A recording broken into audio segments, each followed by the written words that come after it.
First, let me welcome you and say that Dr. Janice Gillum at Northeast State is unable to be here. Her husband's in the hospital in Ohio, I believe, with pneumonia, and she's up there with him. The reason we're here is to dedicate this classroom and acknowledge the general support of AT&T. But before we get to doing that, I'd like to ask my colleague, Mayor Steve Gotcha, to say a word. Thank you, Dennis.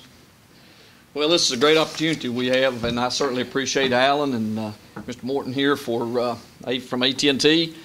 Their partnership is just going to be a real asset to this, and this is a great opportunity we have, and I think you guys getting in on the ground floor, you'll see just how wonderful this will be.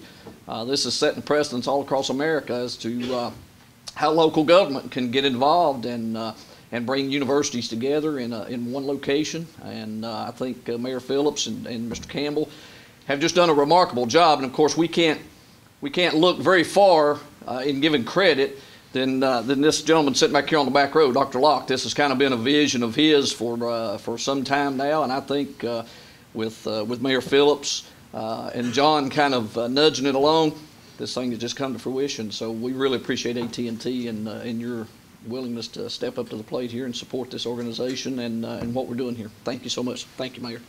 Thanks, Steve, and thanks for what you all do. And Bridget Baird, thank you for being here. I don't know if we could have something without Bill Snodgrass either. Thank you, Bill, for being here. He had to travel a long way, though. He gets the Fathers from Home Award, and Alana Hamilton, Vice President for Academic Affairs, Northeast State. Dr. Gillum has asked me to once again apologize for her absence. As you heard, her husband is ill, and so she has had to travel out of town. This room is very special to me because this is the room I cleaned and vacuumed before the room opened in August. Dr. Locke, you taught me well. Dr. Gillum just wanted me to say thank you very much for your support, and she's very excited about the potential this room brings, not only to Northeast State, but to all the partners in Kingsport.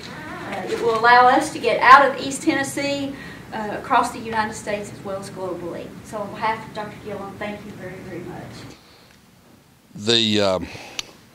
One of the first groups to come to us, and you know, you don't have people come to you a lot and say, how can I help? I have a check I want to write you. And AT&T did that. And that is just very unusual. And they actually came and said, what can we do? We have a fund that donates money to projects like this. Where can you use our money? And I think the community needs to take notice of that and show our appreciation. Greg Morton, if you would come up and let us just say a few words and let us just personally thank you for the $50,000 donation you made to this smart classroom. You're right. You're very welcome. Thank you. Thank you, Mayor Phillips. Thank you very much. AT&T is proud to be a part of this effort. This is such an incredibly impressive thing that's going on here, and this is the first time that I've gotten to see the classroom. I guess, Mayor, we met, has it been maybe a year and a half ago? Has it been that long?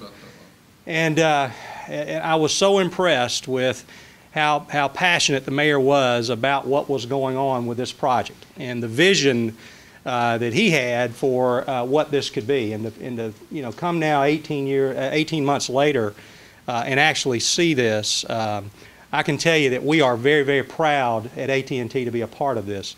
You know, our company has changed dramatically and continues to change. We are a wireless company. That's the future of our business, and we traditionally have been very actively involved in the communities that we serve, but we were more focused where we had our wireline service, the old telephone world, if you will. We have a huge presence up in this area. We've got a large call center over in Johnson City that employs almost 700 people, and then we've got AT&T stores now throughout the Tri-Cities area, and there are a number of our AT&T employees who are here this morning. If y'all would raise your hand, I want to thank y'all for being here. And these folks are very active in the community in the Tri-Cities area, on volunteering on a number of boards, and we're very proud of their community involvement. So I just want to say that I am excited about what you've got going on here. Senator Falk, I agree with you. This has got to be replicated. The whole concept of this academic village and what you've already accomplished and what your vision is for the future. We at AT&T are just proud to be a part of it, and look forward to this classroom contributing greatly to your overall mission. So thank you very much. Mayor. Yes, sir. Thank you.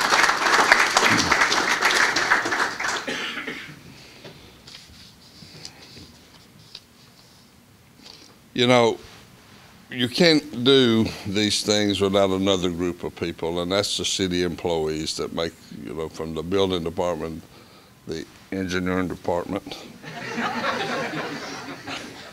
the planning department, and let me say to the employees, and thank you all, the Chamber of Commerce for promoting after it's built, and it's just a real team effort. And as we dedicate this classroom this morning, we just want to say thanks to each and every one of you. One of the most important things that I'm going to say in closing about this entire event, Dr. Locke did retire. And what's so important about that is that all of us now can, without fear, call him Cooter again. So, Cooter, we sincerely appreciate all you have done, and we're glad you can be Cooter, one of the boys again. Thank y'all for coming. Anyone else have anything? 1, 2, 3.